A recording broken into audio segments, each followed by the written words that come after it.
You are listening to Alex Nanlohi Podcast, to know the Lord and to make Him known.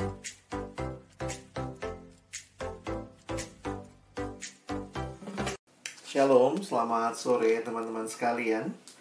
Bersyukur kepada Tuhan buat kesempatan boleh bertemu. Ini bukan berjumpa ya, tapi berzumpa ya, lewat Zoom. Kita boleh ketemu satu sama lain. Saya kenalan dulu. Ada pepatah mengatakan tak kenal maka tak sayang. Sudah kenal sih belum tentu disayang ya. Saya Alex Nanlohi. Saat ini saya dalam pelayanan perkantas di Jakarta untuk pelayanan siswa dan mahasiswa. Dan bersyukur ya boleh menyambut teman-teman yang mahasiswa baru. Tapi juga tentunya buat teman-teman yang mahasiswa lama, ya senang ya boleh tetap bersekutu dan boleh bertumbuh di dalam Tuhan. Hari ini kita akan melihat sama-sama tema yang diberikan kepada kita. Ada bagian firman Tuhan yang juga saya rindu nanti kita boleh baca bersama. Namun sebelumnya Abang pingin kita sharing dulu yuk gitu ya. Tapi mungkin karena sharingnya nggak bisa semua langsung ngomong gitu ya. Jadi saya mau ajak teman-teman untuk coba memilih ya. Coba pilih dalam situasi, ya ini khususnya buat teman-teman yang harus belajar online begitu ya. Udah setahun nih ya kita lewati untuk yang mahasiswa lama, yang baru juga sudah hampir ya lebih dari 6 bulan begitu belajarnya online. Kalau ditanya kira-kira apa yang mewakili perasaanmu dengan pembelajaran online ini ya. Kalian lihat di depan ada 9 ekspresi ya. Abang minta kalian coba pilih kalau ditanya dengan kondisimu sampai saat ini belajar online, yang mana ekspresimu nomor berapa? Maksimal 2 ya. Boleh maksimal 2 ya. Oke, silakan ditulis semua. Jadi paling nggak kita bisa saling menyapa, saling tahu ya pergumulannya. Oke, rata-rata 2 ya. Oke. Yang 2020 juga boleh isi ya. Kan kalian juga udah ngalamin, udah melewati masa-masa ini. Oke. Kalau ada yang nomor 1 mungkin Kak Diana kali ya. Situasinya lagi happy banget gitu ya. Rata-rata nomor 2. Oke, ada nomor 1 ya. Senyum pasrah. Oke, thank you teman-teman buat sharingnya. Apapun kondisi kita, tapi saya tetap meyakini ya bahwa melewati berbagai pergumulan, ingat bahwa Tuhan tidak meninggalkan kita. Dan hari ini firman Tuhan yang akan menyapa kita, sama-sama kita akan baca dalam Kolose pasal yang ketiga, ayat 12-17 ya. Abang ajak baca satu konteks, satu paragraf begitu ya. Nanti teman-teman bisa lihat ayatnya, saya sudah tulis semuanya di slide. Jadi berharap teman-teman nanti bisa mengikuti. Oke, saya bacakan buat kita. Karena itu sebagai orang-orang pilihan Allah yang dikuduskan dan dikasihinya, kenakanlah belas kasihan, kemurahan, kerendahan hati, kelemah lembutan, dan kesabaran.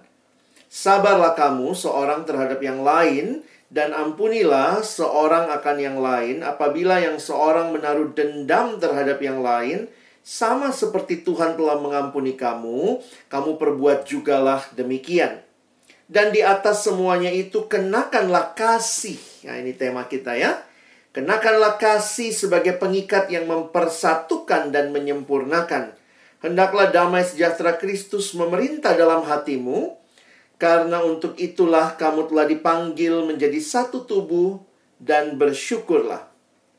Hendaklah perkataan Kristus diam dengan segala kekayaannya di antara kamu, sehingga kamu dengan segala hikmat mengajar dan menegur seorang akan yang lain, dan sambil menyanyikan mazmur dan puji-pujian dan nyanyian rohani, kamu mengucap syukur kepada Allah di dalam hatimu.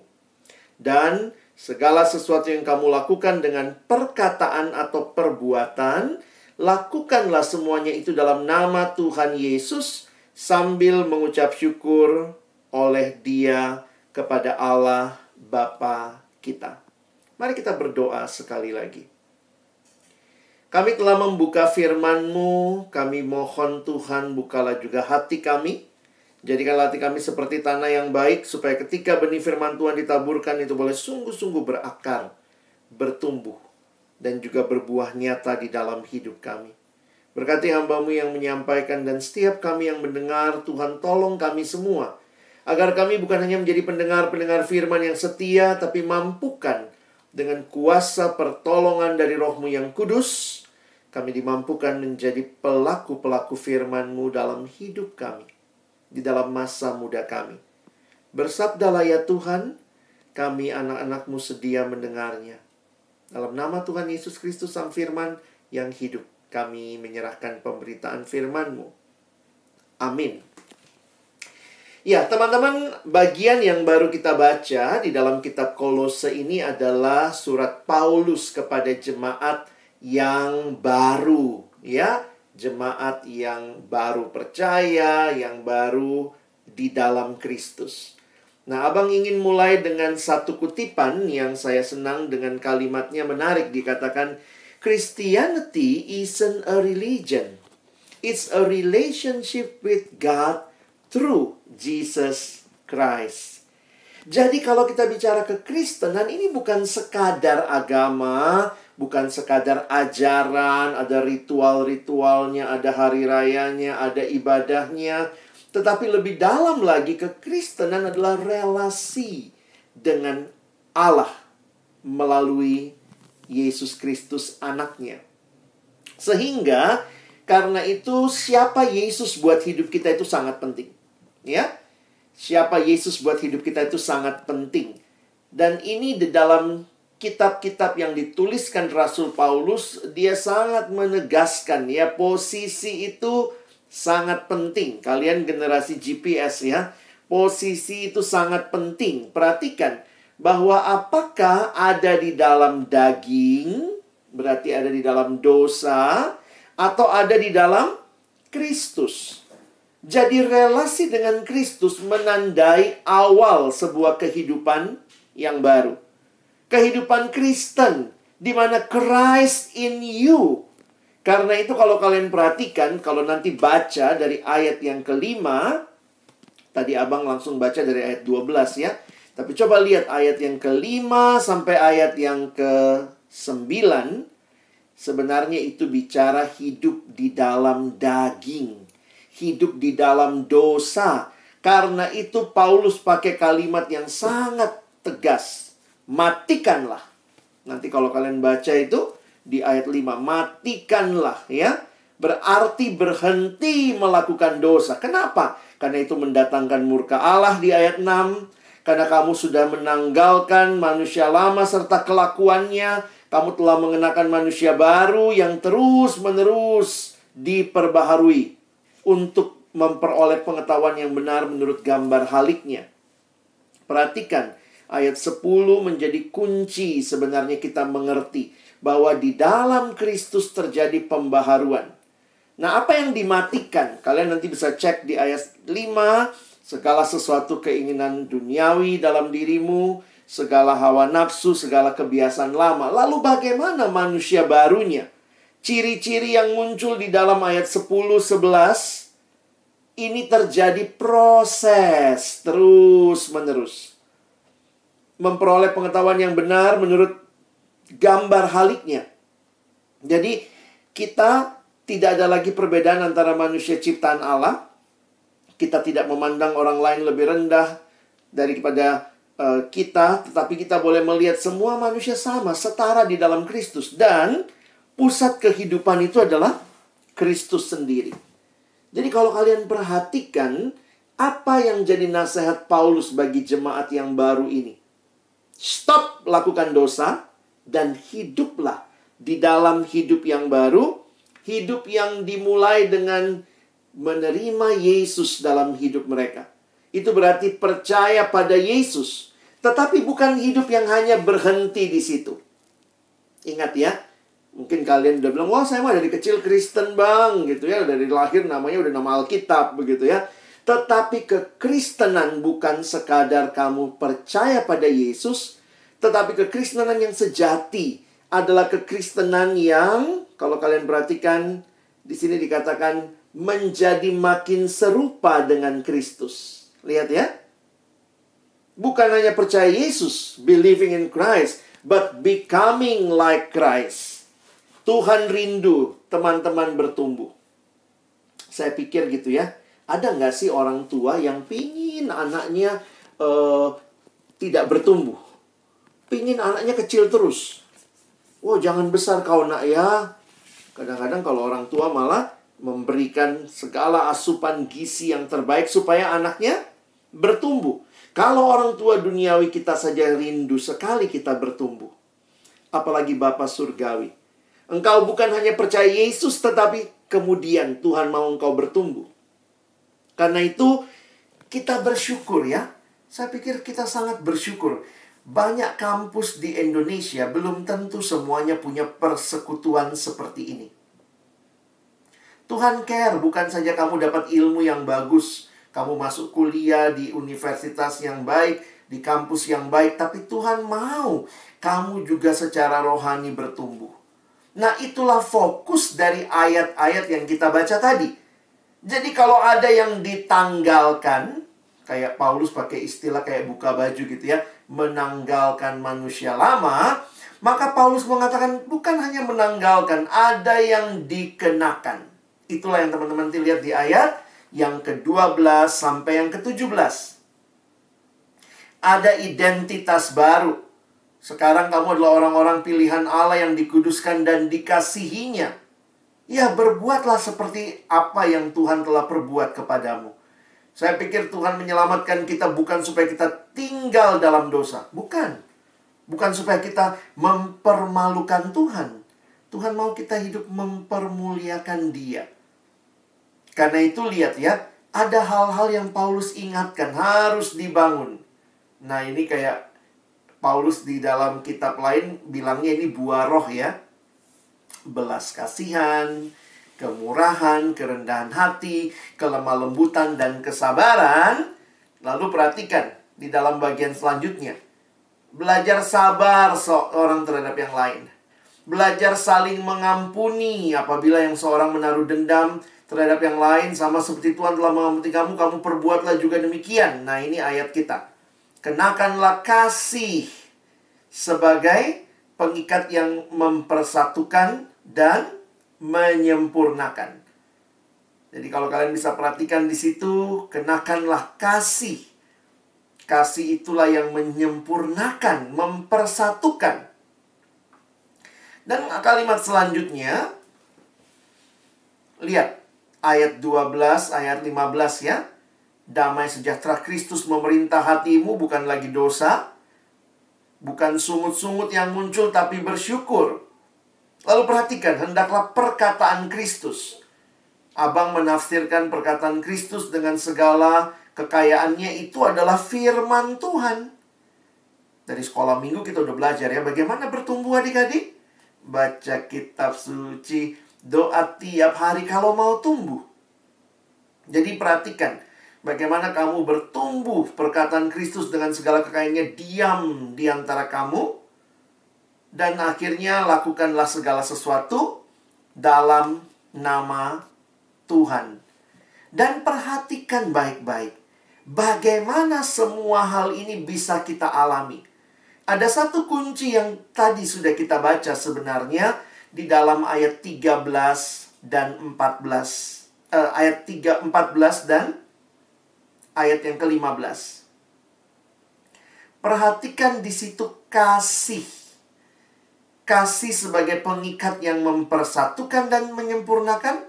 Dan ada gambaran yang menarik, yaitu gambaran satu tubuh. Jadi teman-teman, bertumbuh itu bukan seorang diri. Dengar kalimat abang baik-baik. Bertumbuh itu bukan hanya seorang diri. Tetapi bertumbuh itu ada di dalam komunitas. Kok begitu? Karena memang Tuhan sudah setting seperti itu. Saya mengutip Kejadian 2 ayat 18. Kalau kalian baca ayat ini, dituliskan Tuhan Allah berfirman, tidak baik kalau manusia itu seorang diri saja.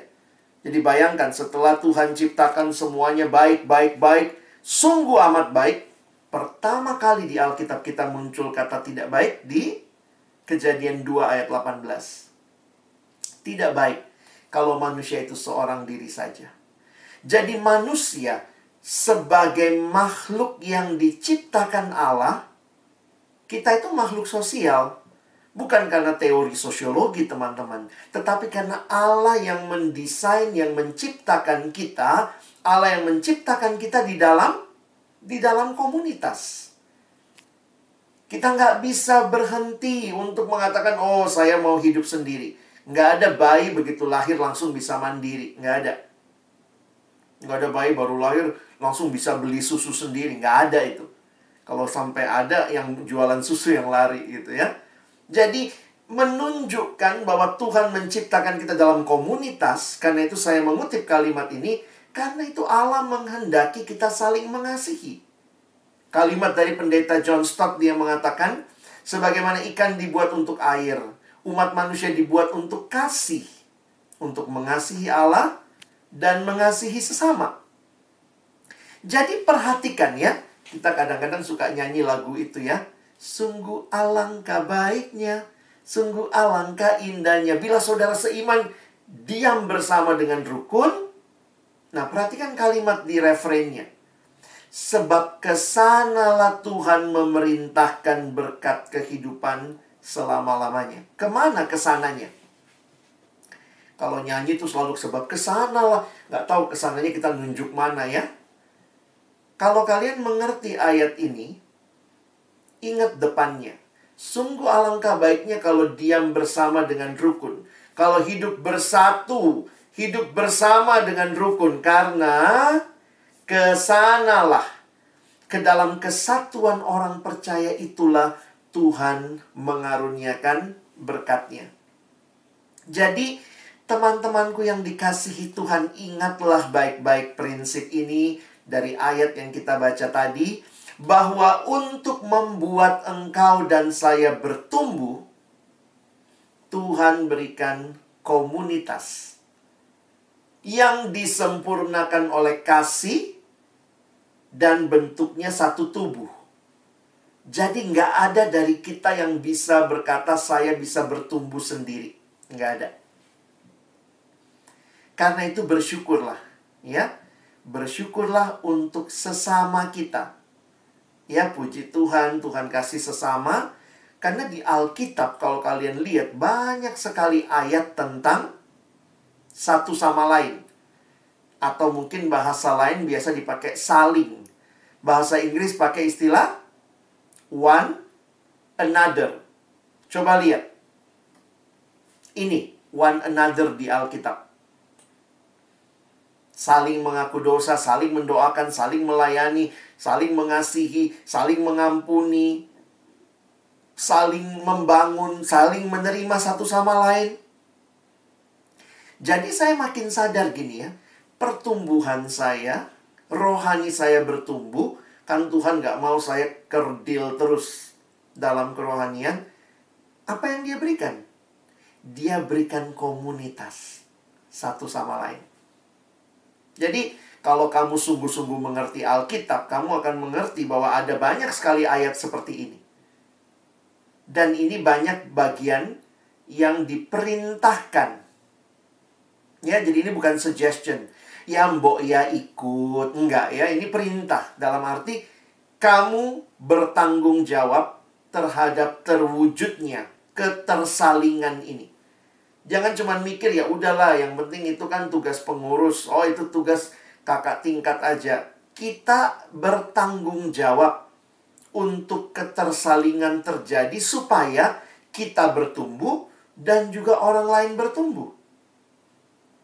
Kurang banyak salingnya. Saya tambahin nih ya. Silakan screenshot kalau mau PA-in sama-sama kalian lihat. bilang masih kurang, tambah sendiri. Saya makin melihat hidup Kristen tuh nggak bisa sendiri. Tuhan menghadirkan persekutuan orang percaya. Tempat paling logis kita bersekutu adalah gereja Tuhan. Tapi Tuhan sangat cinta sama engkau dan saya. Sehingga di kampus, di tempat di mana Tuhan sedang membentuk pendidikanmu, Tuhan juga peduli sama kerohanianmu. Tuhan hadirkan persekutuan mahasiswa Kristen. Persekutuan orang percaya yang akan menolong engkau juga bertumbuh. Sekali lagi, PMK bukan gereja ya. Kita tidak menggantikan gereja. Kenapa mesti kumpul lagi sih sesama mahasiswa? Ya, ini adalah tempat yang Tuhan berikan untuk engkau lebih lagi bertumbuh. Kalau di gereja mungkin banyak stratanya dari opung sampai cucu begitu ya. Tapi di kampus kita dengan persekutuan sesama orang percaya di dalam satu tingkat bersama, sama-sama mahasiswa misalnya.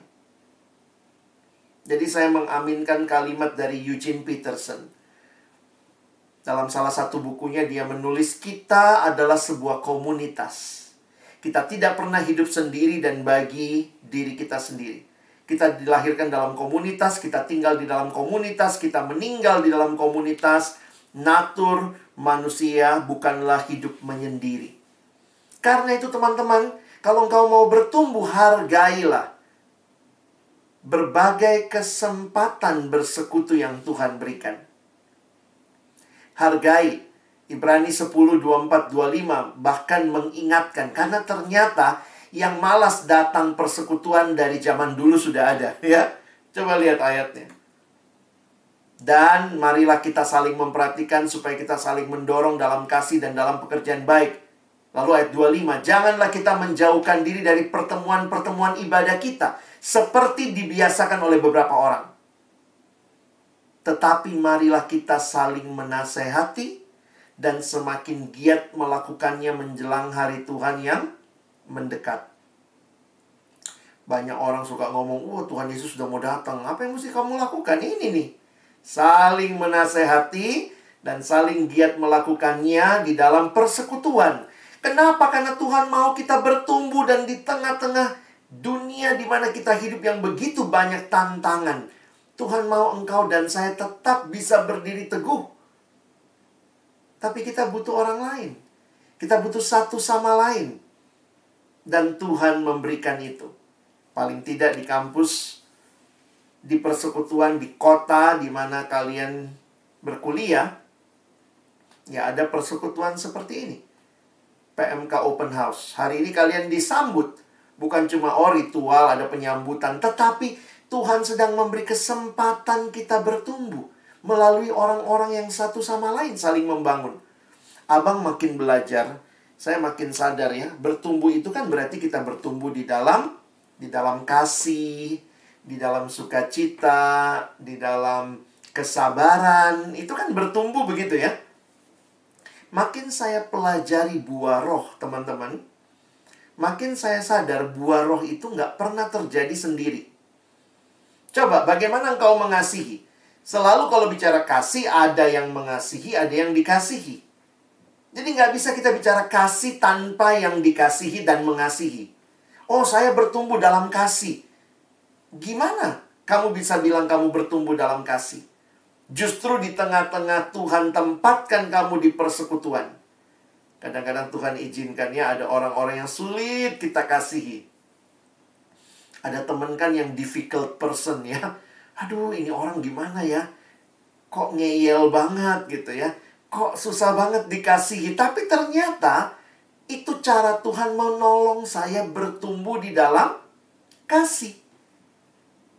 Bagaimana saya bisa bertumbuh di dalam kasih kalau saya nggak pernah ketemu orang lain? Saya merasa, saya mengasihi. Padahal waktu saya ketemu orang, aduh, susah banget sih dikasihi nih orang gitu ya. Wah, disitulah kita naikkan doa, kita belajar menegur, kita belajar mengasihi dia. Kasihmu bertumbuh. Jadi kadang, kalau saya berpikir, kita minta, Tuhan berikan aku pertumbuhan. Tuhan bilang, masuk ke komunitas. Di situ besi menajamkan besi, orang menajamkan sesamanya. Karena itu kekristenan tidak pernah mengenal kalau mau bertumbuh, naik ke gunung, bertapa kau di situ nanti sampai tingkat berapa, oh kamu sudah dewasa. Tidak. Kedewasaan tidak menarik diri dari komunitas, tapi masuk ke dalam komunitas. Kamu akan lihat, kamu dewasa atau tidak. Saya orang yang kurang sabaran, karena kadang-kadang mikirnya cepat ya. Mikir cepat, ngomong cepat. Ada orang yang mikirnya cepat tapi ngomongnya lambat ya. Ada orang yang mikirnya lambat, ngomongnya cepat. Ada lagi yang mikirnya lambat, ngomongnya lambat. Waduh. Ada lagi yang nggak mikir ngomong, atau lebih gila lagi gitu ya. Saya nggak tahu kalian yang mana ya. Tapi waktu abang sadar, di mana saya belajar kesabaran? Saya tidak belajar kesabaran di khotbah. Saya bisa catat khotbah. Ih, bagus banget khotbahnya. Ada 3 tips kesabaran. 1, 2, 3. Saya pikir saya tidak belajar kesabaran di dalam khotbah saja. Saya belajar kesabaran ketika Tuhan hadirkan seorang teman yang bikin saya nggak sabaran. Disitulah, aduh Tuhan, ini alat prakteknya ya, yang Tuhan berikan. Jadi saya bersyukur, kalau saya tidak kenal persekutuan kampus, saya tidak bertumbuh. Karena realitanya, kita kalau mau jujur ya, ini kita jujur-jujuran aja nih. Tidak banyak orang bertumbuh di gereja dalam arti dibentuk karakternya. Gereja bagi sebagian dari kita adalah datang, ibadah, pulang. Tetapi kan Tuhan mau sebenarnya kita lebih dari itu. Karena itu gereja mulai sadar sekarang ya. Akhirnya gereja mulai membentuk kelompok-kelompok kecil. Karena apa? Pertemuan besar agak sulit membentuk karakter. Pertemuan besar gampang menyampaikan konsep. Pendetanya satu khotbah 400 orang. Sudah semua dengar. Tetapi perubahan diri dan karakter, pertumbuhan itu Tuhan mau kita juga di dalam persekutuan-persekutuan yang lebih kecil. Karena itu saya bersyukur ya, Persekutuan Mahasiswa Kristen PMK tidak hanya punya pertemuan besar. Ya, kita tiru dari mana ya? Kita tiru dari Tuhan Yesus lah. Mau tiru dari mana? Ini bukan strateginya PMKOH. Oh, PMKOH yang menemukan pertama kali di dunia. Enggak. Ini strateginya Tuhan Yesus. Betul, Tuhan Yesus pelayanan sama orang banyak. Dia khotbah depan 5.000 orang. Yesus pun pelayanan begitu ya. Tapi perhatikan baik-baik 3 tahun pelayanan Yesus. Yesus fokus pada kelompok kecil, teman-teman. Iya nggak? Karena pembaharuan karakter, ya, pembaharuan karakter itu terjadi di dalam kelompok kecil. Nah, di dalam persekutuan kelompok kecil ini, apa yang terjadi nih? Lihat kelompok kecilnya Yesus ya. Tentu dapat firman, tapi dapat teladan, diajarin berdoa, dilatih melayani, diperhatikan, dibimbing, ditegur. Jadi, kalau kita bisa lihat, menarik sekali Tuhan Yesus meskipun pembicara hebat, bisa khotbah depan 5.000 orang. Bagi saya juga luar biasa, Yesus membimbing 12 murid. Karena itu kita bersyukur juga di dalam pelayanan mahasiswa kita kenal pemuridan. Kita tidak cuma punya kebaktian besar begini ya. Maksudnya kebaktian umum nih, semua bisa ikut di dalamnya. Tapi kita punya pemuridan.